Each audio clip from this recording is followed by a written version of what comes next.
Welcome aboard to the Captain Crypto Show. Today, we join the Captain's Council to discuss the latest developments in the world of cryptocurrency. Here's your host, Kylan Hurt. Welcome aboard, ladies and gentlemen, to the Captain Crypto Show. Tonight, it's Tuesday, January 30th, and that means that it's another episode of the Captain's Council. It's been one hell of a week in crypto. In fact, it's been one hell of a day in crypto. And tonight, we're rolling deep. There's four of us co-hosts tonight. I'm joined by Jacob. It's been a long time, Jacob. How's it going? It's going good. Jackson, whose voice you might be familiar with. Good to be back. And Tay, of course. What's up? All right, so let's get straight to the news, shall we? So the big elephant in the room today is that it looks like Bitfinex, which is one of the biggest exchanges in the world and arguably the largest in the United States, depending on how you measure it, they have been subpoenaed by the Commodity Futures Trading Commission. It looks like this is a subpoena possibly regarding their Tether cryptocurrency. I know we've talked about Tether in the past, and there have been a lot of big question marks surrounding it. So when I first came and saw this story, I thought it's a breaking news story, but actually when I looked closer, it looked like the subpoena was issued back in early December, and when we did a little bit of further digging, it looks like, how do I say this? So Bitfinex, this might be getting a little too technical, but Bitfinex has what they call canaries that they put on their website, and that means that if there is some reason that they are under distress, they modify those quote-unquote canaries to signal to users that something is up. And it looks like one of those canaries was changed, right? The signal was put out back in early December, and now people are thinking that maybe it was related to this subpoena. So I'm sure we have a lot of opinions about this. Jacob, I'll start off with you. When you read the story, kind of what were your thoughts? What are your thoughts about Tether in general? Well, just a quick question about the canaries. Do they have multiple canaries? Yeah, I believe they had two. Are there any that are still out there? I have not checked now, but I know there at the time when this signal was put out, there was also another one that had already occurred, and I think that might have been due to a hacking or one of the many issues that Bitfinex has had. Yeah, well, generally with Tether and Bitfinex, I mean, we've been seeing problems with them and escalating problems, a whole bunch, really, hacks and banking relationship problems. So this news isn't really news. It's really just a continuation of what we've been seeing with that. Anyone who still has money in Tether, I don't know why they would keep their money in there at that point. But this definitely gives people bad memories probably of Mt. Gox and other things that have happened. I don't know what effect this might have on the market in the long term, but this isn't looking good. Yeah, it is kind of interesting that I know people usually, when there is some sort of panic, a lot of the time they like to, cash out into Tether. But for once, it looks like the issue might be caused by the whole Tether quote-unquote cryptocurrency. So, Tay, what do you think? Is the market, are they overreacting to this, or are they being rational or irrational? The market is always irrational when FUD comes out. It'll overreact, but lately, what we've been noticing is the rebound is so much faster than what it used to be a year ago. Starting even with the Jamie Dimon FUD and all that. It was only, a week? And we were back to all-time highs after that. I think this is much bigger than the Jamie Dimon. It may be. Yeah. It may be. But at the same time, it's how I see Tether is you still used your bank account, whether it was dollars, whatever, to buy into a crypto, either whether it's Tether or Bitcoin, whatever, and then sold it for Tether. You bought something, you bought it as a holding device. Now, it's just like saying if you used, you went to a Best Buy and you bought a laptop and you used counterfeit dollars. Right. Well, that laptop is still real. Best Buy is still real. Right. It's just your dollars are negated. So I don't think, once people figure out, okay, Bitcoin is still here, the exchanges are still here, just can't use Tether anymore. You can't use it as a holding spot. On the exchanges side, a lot of exchanges really only use Tether as a form of getting exposure to the U.S. dollar. Right. So that could have really bad implications. For the exchange. What I want to see is what percent of dollar-based or I guess Tether-based volume makes up, trading on all the other exchanges to see how big that would be. I would say to make this whole issue a non-event, people just need to get out of Tether. Yeah, so Bitfinex I think is the largest exchange by volume. I think something like that. It still is. And so if that takes down Bitfinex, and Bitfinex, it's not just that it's the biggest, it's also sort of, I don't want to say like a money laundering thing, but it's sort of a tool that people use to get around a lot of the limits that would normally get them into. Are you talking about Tether or Bitfinex right now? Bitfinex, Tether is also, I think, also like a way of getting around a lot of regulatory things. But Bitfinex, is the exchange where all that happens on for the most part, I think. So if Bitfinex goes away, that's a huge, liquidity of, I think, on the buy side, especially for Bitcoin. Yeah, so one of the reasons that they are subpoenaing, that's a really weird word. So one of the reasons that they sent the subpoena to Bitfinex is because I believe they made the claim that every USDT tether is backed by a dollar. So there is that question of, okay, that's a claim, and that's something that's, I guess you could call an actionable claim that regulators can actually decide to audit. So there is the question of whether they do have that, I believe it's over $1 billion worth of tether, whether they have that or not. Jackson, do you have an opinion on that? Do you think they actually have those dollars to back those tokens or not? Yeah, I definitely would be speculating, but I would guess they do. A lot of people look at the number and think that it's an ungodly amount of money. It's like $2.3 billion in tether. And it just doesn't seem that crazy to me. Like, we just recently had another story, we're probably going to talk about a little later, that Robinhood says that they're going to start selling Bitcoin or doing Bitcoin exchanges. And they had like 1 million people sign up in like 1.5 days or something like that, or say they want to sign up. I just don't think that is that crazy of an amount of money. I think that's very logical and possible. But the other facts around it, though, the fact that so if I could keep going on that, I don't think that's the problem. I think the problem is the fact that this whole Tether scheme is like a way to like try to skirt around regulation. Like, they have Tether because they can't get normal banking relationships. And I just think that whole scheme might fall apart somewhere and their money is going to get locked up. Not that they don't have the money, that the money gets locked up somewhere. Exactly. Right. And one of the things that I was wondering about Tether is, what's the point of actually making a cryptocurrency to represent the dollar? What would be wrong with actually saying, hey, taxes. Here's your credit. Here's your dollar credit that you have with us. Yeah, Tay said taxes, and I thought that when I first heard of Tether, that's what I thought it was. I thought it was that everybody was going for that like-to-like exchange where you don't have to pay taxes if you're going from stock to a stock. You don't have to pay taxes on a capital gains. But that's actually not true anymore. They came out with with clarification saying that crypto coin to crypto coin is not like-to-like exchange. That's a new legislation that came out this year, right? That is only like a couple of weeks ago. Right. So it was true before. It was people assumed it was true. Right. That's Tether? But then it was clarified. Is that Tether specific or crypto specific? It's crypto all specific. Crypto. Yeah. Which crypto. Tether is a crypto. Yeah. I think that was even bigger than crypto, right? It was all types of assets. Going with that, what is Tether's use case? Like, what are actually people using Tether? Like, does Tether let people get USD into an exchange? Yeah. You can go exchange to exchange, can't you? For the ones that support Tether. Yeah, exchange to exchange while keeping USD. Some exchanges like Bitfinex, for instance, you can it's actually exactly a dollar equivalent. So if you wire money in, you can get Tether out and put Tether back in and wire it back out. It's exactly equivalent. Right. And I guess you still might want to hold a dollar somehow. But other exchanges like Kraken have Tether and US dollars as separate entities or separate assets. As an easier way to move between exchanges. Yeah, it's really just another token being added on the exchange with like Kraken and many others.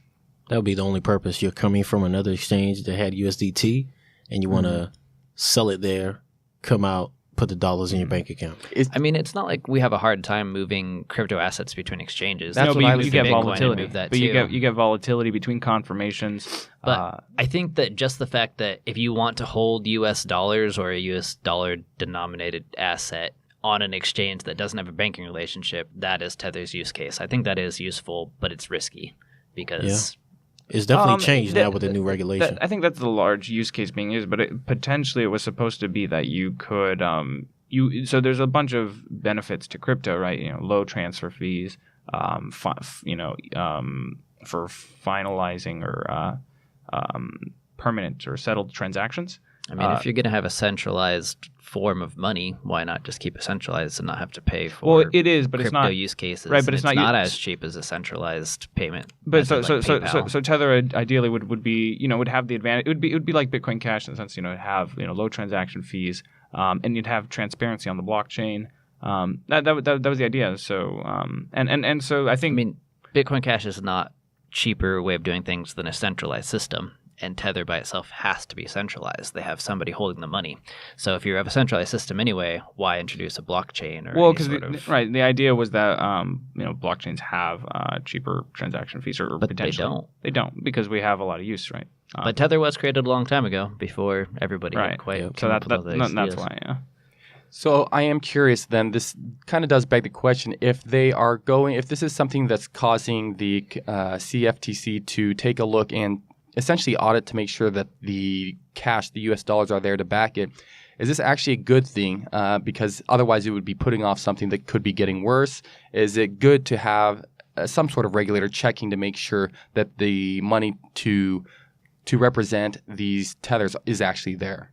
Well, I think that's really dependent on what you think about the regulations and I guess the fact that the U.S. has like a regulatory grasp on not just what's going on within the country but around the world.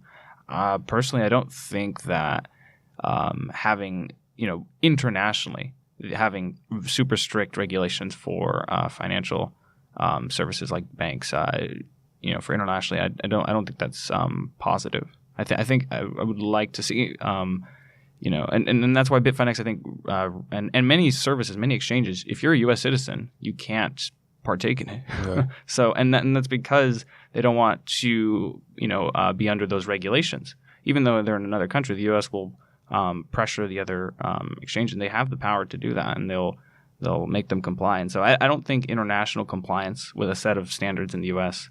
Is necessarily positive. I see it as the fact that it's being brought up and everyone's taking notice is a good thing. Now, whether the regulators are coming down, obviously, if you're in crypto, like you don't want a bunch of regulations. That's not what you're in crypto for. But the awareness that everybody's getting right now is a good thing. We don't really need USDT. You know what I mean? For the most part, like if it's gonna cause all this drama and you don't know what's behind them, even with the regulation of ICOs, like I said before, I'm not for a regulating body coming down and setting rules, but people do need to take notice of what's going on with these ICOs, the questions to ask. Is there anything backing it? Are these guys legit about what they say? Because a lot of people out here are just funding a bunch of projects that they just hope to get rich. And to tell you the truth, all it's doing is delaying the good projects from coming to fruition. So and it's sort of a shame too that because I think Tether and a lot of Tether's not the only one, but having an asset that's stable coin, a stable coin, is I think it's super useful, and there's a huge market demand for it. Yes. So, and I feel it sucks that Tether ended up the first people to really have like a big well-known and used exchange or a stable coin is going through all this, and maybe they're not that trustworthy. It would have been nice if someone more trustworthy had come out with that in the first place.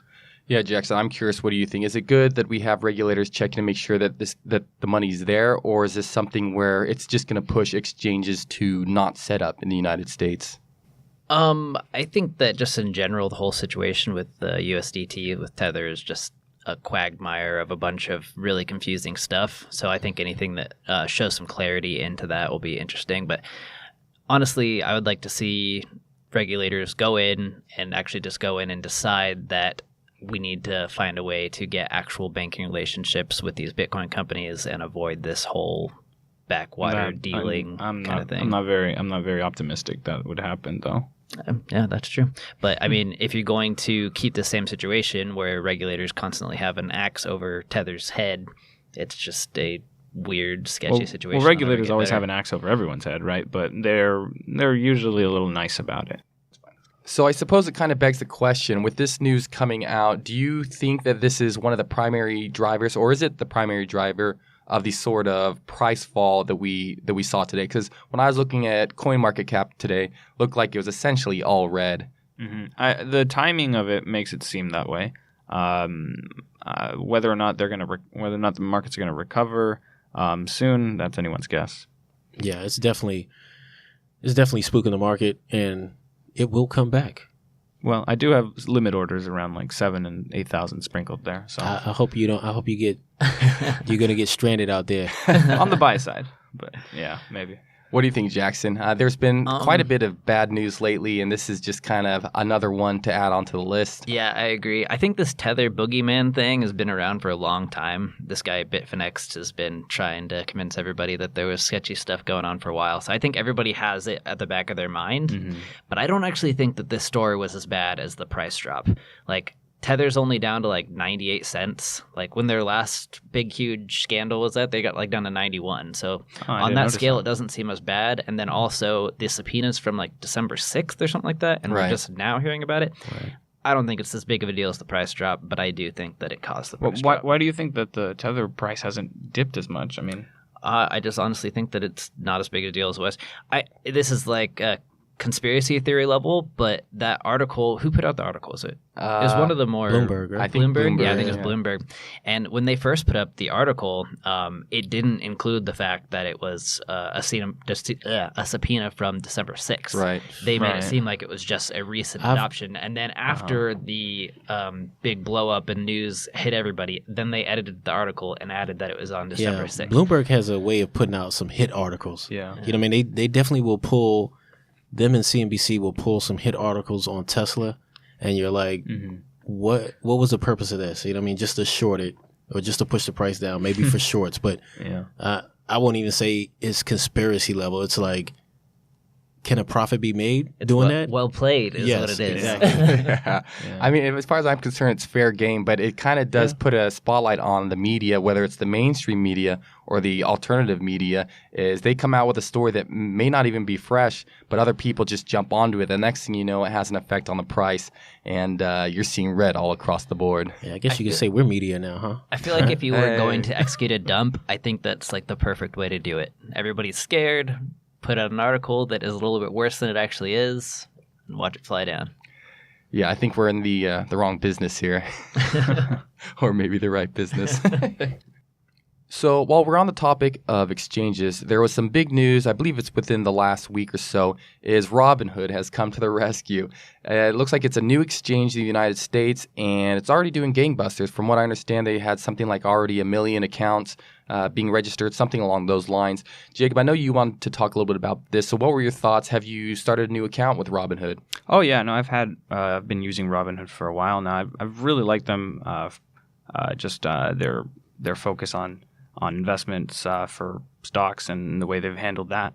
But just generally, I see this as a part of the shift and focus from shifting from as crypto from a payment network to an investment. It's sort of the same thing, continuing in that. We see services like Stripe and a lot of other people who were accepting Bitcoin start dropping off and not using it anymore in that sense, but we see a lot of other investment products being now focused on that. So I'm a little torn on that. I'm not sure about how useful that is, but yeah, it's definitely it's definitely showing that there is that interest there.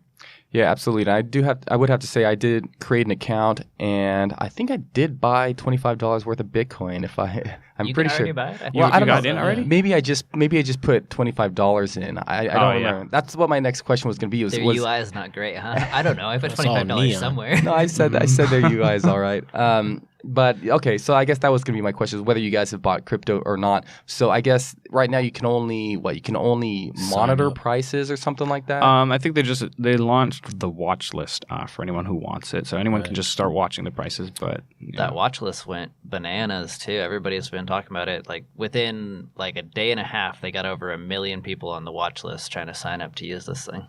So what exactly is the watch list then? I don't. It's just a list of stocks and now crypto that you watch. No. Right? Sorry, I was talking about the. Sorry, I'm like not sure. Like the queue for registration. Yeah. It's just like I'm interested in this, and they're going to send invites out. They're only starting in a couple of states. Right. But you can show interest and get an email when it's available. Got it. So that's for registration. And then that's what has 1 million. And then, Jacob, you're saying the watch list is an actual kind of like a price alert or some way of monitoring either a stock or okay. Right. Yeah. That. Yeah. Tay has it open there on the. There you go. So have they? Do you guys know? Have they put out like a date for actually being able to purchase anything? No, but everything is soon. So they have a few new things. They have a Robinhood for web. So now you're going to be able to use it on the computer as well as on the app. So they have a couple interesting things come out. What I'm interested in seeing is, if we're in a bubble and the bubble does crash, I want to see how much engagement they keep. And I think they will. I think they will probably have a lot of engagement even after that. But because I don't think they're going to ever remove this. I think this is a permanent feature for their platform. Jacob's sounding pretty bearish. He's like, yeah, if that bubble ever does pop, I'm looking at it. It's already lost like 50% of its value. I'm like, oh my god, we haven't popped yet. I'm just thinking long term for this and what long term effects it might have. Right. Yeah, I'm seeing on the Robinhood app right now. It actually says it on there. You're on the list with 1 million. And 1,073,000 other people. Move up the list by inviting a friend, and you'll both get a free stock. Yeah, they have that. So they have that going on. You can invite a friend down there. But one important thing I think that should be noted is that Robinhood isn't an exchange; they're a brokerage. So I don't know who they're connecting to. It'd be interesting to see if they're connecting with like Coinbase, most likely. So what's the difference? Explain the difference between those two. Well. I mean, there's some technical differences, but so for instance, a big noticeable difference will be that I don't think you will be able to withdraw or deposit actual crypto into it. It's really just a platform to get exposure to this. It's the same way you're not going to be able to withdraw a paper certificate of a stock, right? You're getting exposure to whether that stock or crypto in this case goes up or down. Yeah, I have a lot of friends who are talking about how great it is. And of course, they're like, hey, you guys should sign up. And of course, it's always their referral link, right? I'm seeing a lot of that going around. Another thing on the difference I guess for a lot of people who have a lot in crypto, there's $500,000, I think, insured in the sort of brokerage that Robinhood is. I think that's pretty standard. But so for any large crypto holdings, you wouldn't really be able to hold that on Robinhood. Got it. I just want to say on my opinion list, I just think it's a match made in heaven. Like Robinhood's demographic seems to be like the younger millennials, and they kind of cater to people with a little bit less funds. Like one of their key things is that you can buy a part of a stock through them very easily. So if you're trying to buy Apple stock, and partial, I don't think they have partial stocks. Yeah, that's their thing. They have partial stocks. Yes. Yeah, I've never really. Anyway, so going off of that, like Apple stock's $300. All the hipster millennials would love to own some Apple stock, but maybe they can't put 300 in, so they put 100 in. So I also think that millennial demographic is also the crypto demographic. So I just feel like they're really kicking butt with this thing. Hold on, how do you do partial? I've never been able. I've looked for that specific feature and I have not seen that. I feel like my friends have done it. Maybe, maybe not. I don't know if the listeners at home are going to care that much. Yeah. I don't think Tay, have you set up a Robinhood account or no? I signed up, but I'm on the list with a million other people. But I have crypto. I have stocks. It'd be nice to have it. I play around with this app. It's colorful. It's got the neon purple. Who doesn't like neon purple? And all the other colors.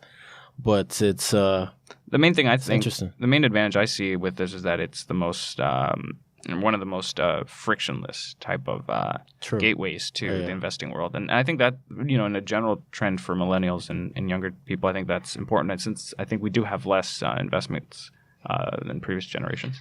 So appealing to the libertarian side of this, are you guys okay, or the true Bitcoiner, I'm going to say instead of libertarian side, are you guys okay with the fact that you won't actually be holding actual Bitcoin? There's no chance to remove it, or does that make you feel a little bit sketchy? I'm not okay with that, because that means any forks or baby Bitcoins that come out, you miss out on. So that's true, huh? Yeah. Baby Bitcoins. Is that you? Did you make that up? I like that. I'm making it right now. Stock splits, live on air. Cousins or whatever. Yeah, one thing I like you said, I think it is good that it's helping to almost bridge the gap between kind of the traditional financial markets and crypto. One thing I did see online, and I cannot verify this, was that in order to make purchases, it seems like they have a lot of their KYC sort of stuff maybe a little bit more strict than something like Coinbase. I saw someone saying that they can do like a credit report, stuff like that, but I can't verify that either. But I guess it's just kind of a reminder that in the United States, the regulations are very tough.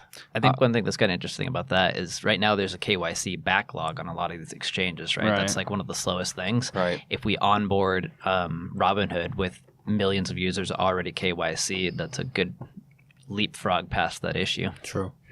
Yeah, I don't even know how you KYC that many people, but then again, it's not my job. So we do have some more crackdowns going on, and one of them is actually related to social media. So Tay, why don't you take the lead on this story? Yeah, so we got Facebook cracking down on ICOs advertising on their platform, which kind of is good in a lot of ways because Facebook has a lot of naive users, I would say. Obviously, there's a lot of people who know all about crypto and would avoid all of the fishy ICOs and scams, but there is such a rich pool of newbies, as we call them, to crypto that it's an easy killing field for people that are susceptible to scams and everything else. So I think it depends on what level Facebook comes in and blocks these things, but obviously there's some good ICOs out there. They could just blanket it and be like, okay, no cryptocurrency ICO advertisement, 100%, or they can be selective. Either way, I think if you're the type of person that needs an ICO, you don't need Facebook for your ICO. You know where to find the ICOs. You have a calendar that's probably locked into your Google Calendar or iCalendar, and it's going to tell you when the ICOs are coming. You know how to get in, you know how to sign up, and all that other jazz. So, have you actually seen any good ICOs posted on Facebook ever? I don't even pay attention to most ICO advertisements I see. Yeah. The only way I get into ICO is, here in San Diego, we got a pretty good crypto community. So somebody actually mentioned something, right, and then I've already saw it, and then they mentioned it, they talked about it, they explained it a little bit. So then I might be like, okay, well, I'll try it out. But every ICO, I just assume it's a scam anyway. Yeah, the two ways I've gotten in or ever interacted with ICOs and like buying or selling them is through the way that you mentioned, word of mouth, and then also interested in seeing the actual product, or just seeing an obvious pump and dump and take of the trend. Right. So Jackson, what about you? When you see these advertisements for cryptocurrencies or ICOs on Facebook, how many times have you decided to just empty out your wallet and just buy in and buy up shop on these advertisements? Once, and I lost all my money. So couldn't do it again. That's what you get. No, I never looked at any of those ads and was enticed to buy anything. But I do think this is a good idea in general. It just seems like there are way too many scams. Even if there are some good ICOs out there, I think the majority of them that are advertising on Facebook are scams. I think it's a smart move from them. I do think that buyer beware is the best philosophy for this. But Facebook also has its own free will, and they should be able to block things that they believe are scams. Well, now that Facebook is gone, or now that Facebook is gone, did I miss the news story? Now that Facebook is gone for ICOs, what other places, if you are interested in actually learning about or seeing all the ICOs? I mean, I know there's you can see. I think there are some like subreddits and things like that, but the information seems pretty spread out for the most part. Even if there is scams, like. What do you guys recommend for? There's a few sites out there, but I mean, you can obviously Google ICO calendars, ICOs, upcoming ICOs, and you'll have the top 10 sites will have a different order. And the thing about all this stuff in crypto is you have to use different sources. Right. Like, so even when you want to see which ICOs are coming out. But just being aware of it, just being aware that one exists, because one thing that I've seen with ICOs is it's not just about picking the right ones, it's also about getting in as early as possible on the ones that are right, but that's a totally different thing as far as just finding out where they are or when they're coming out. Yeah, I think if you really wanted to be like on the ground floor on one, I think Bitcoin Talk. That's where I've seen most of them. Yeah, right. I looked at I don't know if it's like the altcoin or announcements or what it was. They have a sub forum dedicated specifically to these new tokens or coins, and it's on fire. It's like multiple. It's going at 1,000,000 miles a minute, so it'd be hard even then to still catch them all. Right. Well, so Facebook has made a bunch of changes to their advertising relationship. I think starting this year, I think that had some effect on their stock. And so I think that this might be sort of a continuation and a bigger move or part of their play of quantity or quality over quantity. So it sounds like they're getting more strict, is what you're saying. Yeah, and so I don't think that they're necessarily targeting crypto. One interesting thing that I don't know if was already mentioned is that Mark Zuckerberg, I think, actually made a post where he mentioned encryption and cryptocurrencies in general. So they are taking note, but I still don't think it's being targeted specifically. Yeah, I'll be honest, off the top of my head, I'm not sure what their use case would be, except maybe if they're selling things through Facebook, kind of like the way that Amazon does it. Maybe they would consider cryptocurrency as a way of doing those sales. But then again, they're not doing many sales directly to users with any of the other types of payment processing methods, if that makes sense. I'll be honest, I can't really blame Facebook for wanting to get rid of these advertisements, because even though Facebook isn't the one that is holding the ICOs or that's running their cryptocurrencies, you have to bet that they'll get all sorts of tech support, all sorts of craziness, all sorts of complaints. Right. And ultimately, as they say, the squeaky wheel gets the grease. What do you think about other competing networks like Steemit? I think they might enjoy this news. And maybe they'll gain like a bigger monopoly or bigger share of that market. Yeah, I think in general, the idea of social media being somewhat decentralized is one that a lot of people sound like they're clamoring for, even if maybe it's a sort of platform that could be censorship resistant as well, because Facebook definitely is almost as centralized as you could get for social media, right? For those of ye out there enjoying the show, your captain would love to get some feedback on how best to improve it. You can find me on Twitter as Captain Crypto HD, and on most of the high seas of social media as either Captain Crypto or Captain Crypto Show. Just be on the lookout for my logo. Also, be aware that due to the technical aspects of each platform, that my podcast feed will always have the most up-to-date and latest revisions of each episode.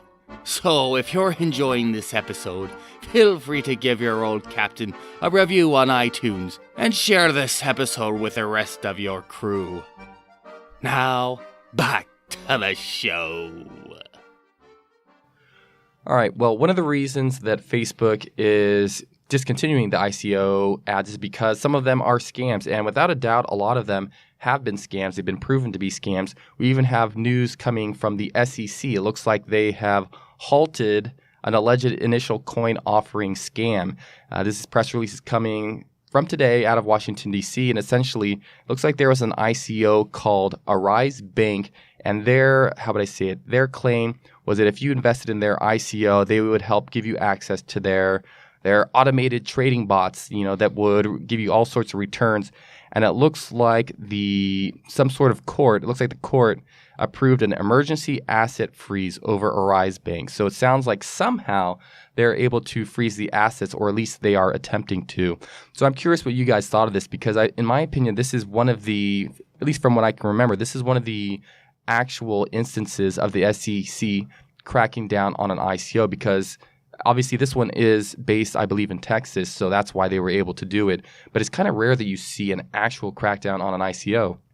Yeah, I haven't seen much of that, but a lot of the really sketchy ICOs that I have seen don't happen in the United States, or aren't based. You would be kind of a fool to have a scam based in the United States, where we have some of the strictest financial regulations, right? Yeah, I think there's, I think there definitely still is some of them, and a lot of them do want access to the U.S. market. So I think, for instance, talking about scams, I think BitConnect that blew up. I think they did have they weren't based in the U.S., but they did have a lot of, bases in the United States and relationships. It's a market that people want access to. I think also too, it's just the fact that it's such Wild West right now. There's people that are going to try everything. If you're here in the U.S. and you want to try to make a quick, 10 million, why not go for it? It depends on what the cost is versus the reward. So yeah, if if the fine is you get subpoenaed and you're paying this much, but the possibility that you can make $100 million on it, a lot of people will take that chance. Go ahead, I think Jackson. that this kind of speaks to probably the problem with ICOs, that is that these promises have to be enforced by somebody. So if you have an app token and they say they're going to build the app that will make the token valuable, but they already have all the money, then their incentive is just to walk away with all the money. Right. So if that kind of speaks to, and then on top of that, the regulations that have been coming out, not very many ICOs have been taken down because it is a difficult thing to do. It costs money. And I feel like as we go here, we're just going to reinvent the old system of having to register any sort of security because you need some sort of enforcement for most of these promises. It's not like Bitcoin or any of the older cryptocurrencies where there aren't really any promises that you're relying on from and it's anybody. not as decentralized either, right? Yeah.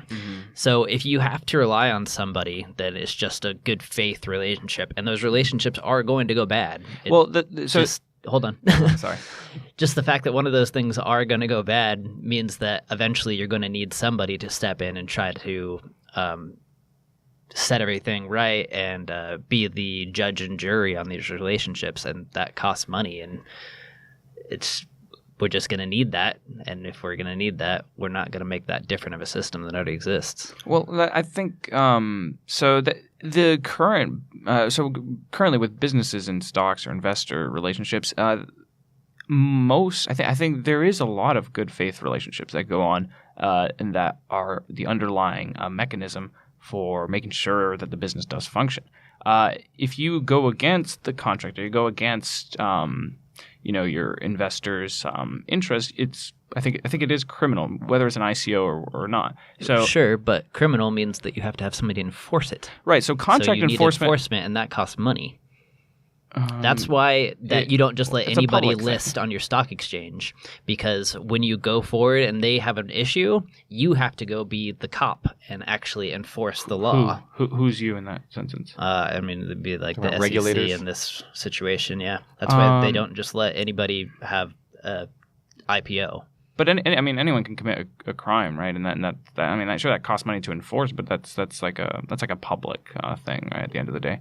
Yeah, I know, but I mean, you're saying some good faith relationships make good, solid businesses. Those aren't the ones we're worried about. We're worried about the ones where it goes wrong. Right, but I'm saying, yeah, I know, but I'm saying that that's independent of whether you use the stock exchange or whether you use anything. I mean, because that isn't a new risk. I don't think it is a new risk. I know ICOs the new thing is that there's nobody to enforce it when it goes wrong. Well, I don't remember what the ICO was, still exists. but just this week, one of the ICOs that made a significant sum of money just changed their website to just say the word penis and walk away. Really? Yeah. Oh, God. Like that's the sort of thing that you're exposing yourself to. No matter what you think you have, there's nobody who's going to come and defend you on that. Well, so that exists. All you got is the word penis. So that exists in the startup. regulatory body to come help you. So that exists in the startup environment, right? So small startups who take money from accredited investors can totally put penis on their website. So I'm saying that isn't a new risk. It's a new risk to the public, right? So the public never had access to those risks, never to that level of risk and reward. But I think. I think what we do need is a better curation system or a better regulatory system that can keep up and regulate so many businesses, because the problem is one of quantity, right? You have I don't think that exists. Could we pitch it to you guys? Do you guys think that exists? Can we have a regulatory body that can keep up with these ICO I definitely scams? think we can. I'm not pitching it to you. The question we know what you think. Yeah, I'm curious, Jacob, when you talk about a regulatory body, are you talking third party or are you talking government? Well, the government is a third party, I think. I don't know. It could be the government. Do I think the government's actually going to get off its ass and do it? No. I think eventually it might get around to that, but that's going to take a hell of a long time.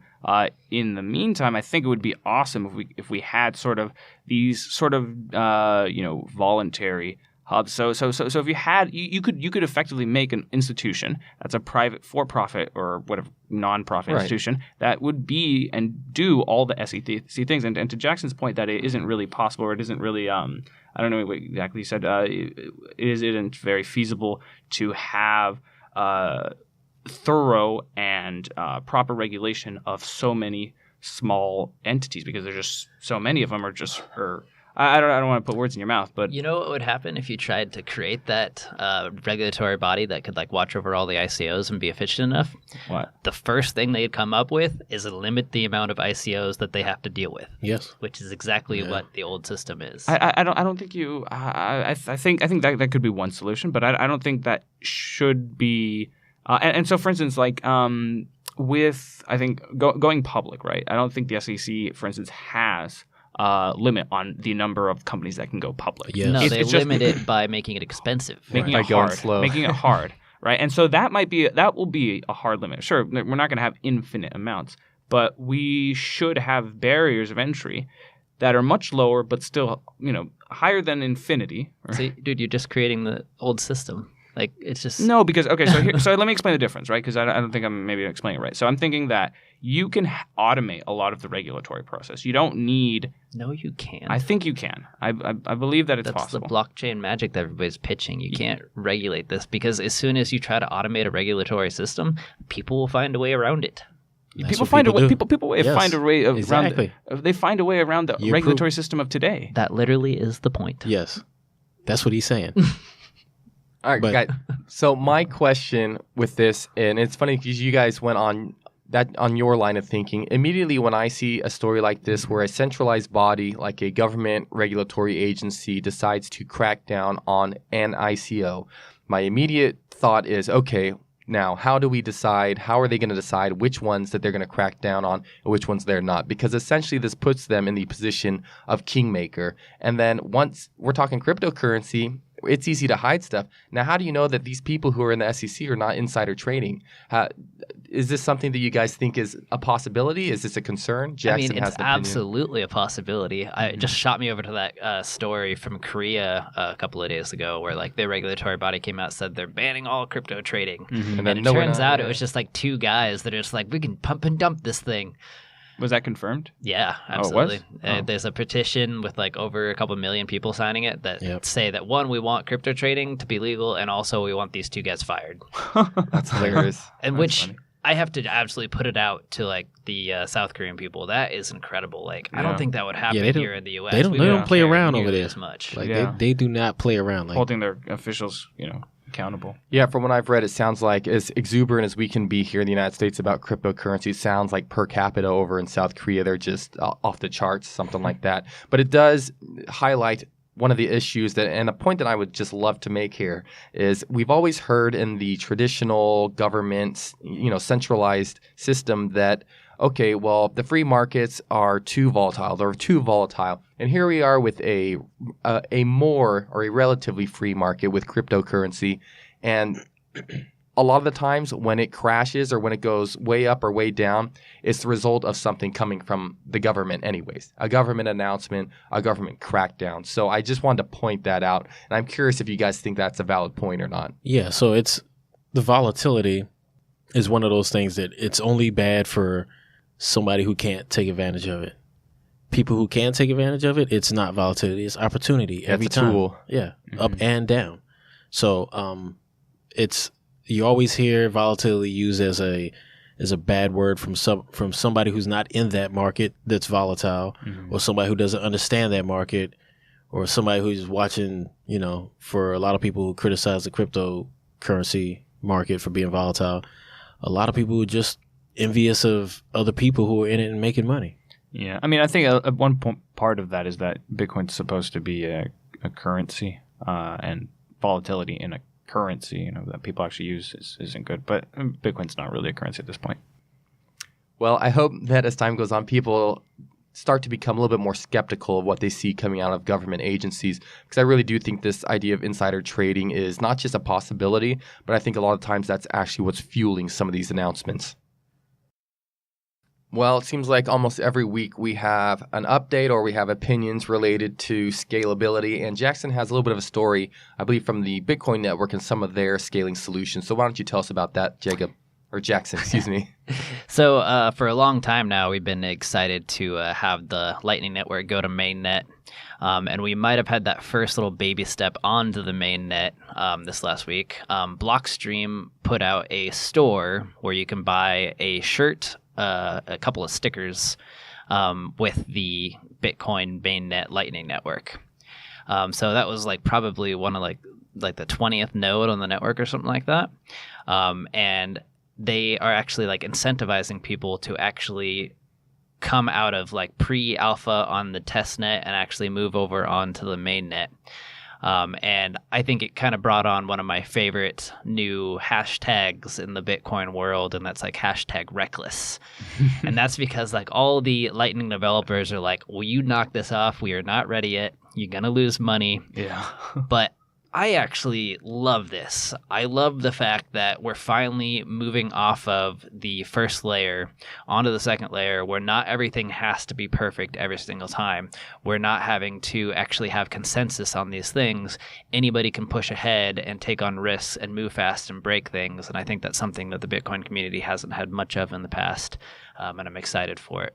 Yeah, it sounds like they are kind of requesting some of the more adventurous people in the space try to take a crack at the Lightning Network, give it a try. And like you said, sometimes if you're in the traditional sort of, how would I say it, industries and you're trying to look for users to test things out, sometimes it's hard to do it. But it seems like with Lightning Network, you have plenty of people who are willing to be part of the, I guess, guinea pigs, right, Jacob? Oh yeah, no, it's really one of the beautiful things of open source technology that we've actually that is sort of a bit unique to Bitcoin and crypto.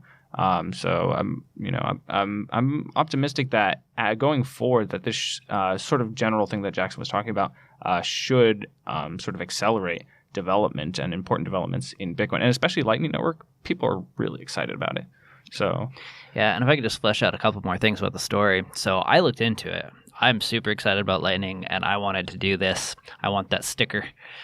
Says I got Lightning Network working and all I got was this lousy sticker or something like that. Nice. So I logged in and oh my goodness, it is still so hard to do. Yeah. Like I looked at a guide and there's like 15 steps just to get started for the guide. There's like command line, these right? Things. Yeah, it's super complicated. Although I've seen some pretty nice things on. I think I saw when I was looking at Stripe, there was another one that has like a similar API, but it's completely it's completely from Lightning Network. I think the way that they are trying to implement it, it's not ready yet, I think, but the way that they're trying to implement it is that they are they receive Lightning Networks, and then once it reaches on your behalf, basically, and once it reaches a certain threshold, it will send an actual Bitcoin network payment, a blockchain-based payment to your wallet at a certain threshold that you set. Yeah, I just wanted to say one more thing about fleshing out the story. Also, the Lightning Network has really started to balloon after this on Mainnet. It's gone from like, I think 9 nodes when I first started looking at it, and like $4,000 or something like that in channels to like 300 nodes and 3 whole Bitcoins on channels or something like that. And it just seems to really be growing exponentially. So is that different from like a traditional Bitcoin full node? Then, or is that? Yeah, it's different. I think all you have to do to be a Lightning node is just have an open channel. Mm-hmm. But yeah, basically there's potential to actually make Lightning payments instant and secure. Yeah, on the Bitcoin network. We do need quite a big network before it'll be reliable for someone to always be online and stuff like that. Yeah. So I know I keep on adding more parts to the story. You're excited. But the actual big part of the story is actually behind that store. So that is not actually the product that Blockstream is putting out. Their product is actually the store.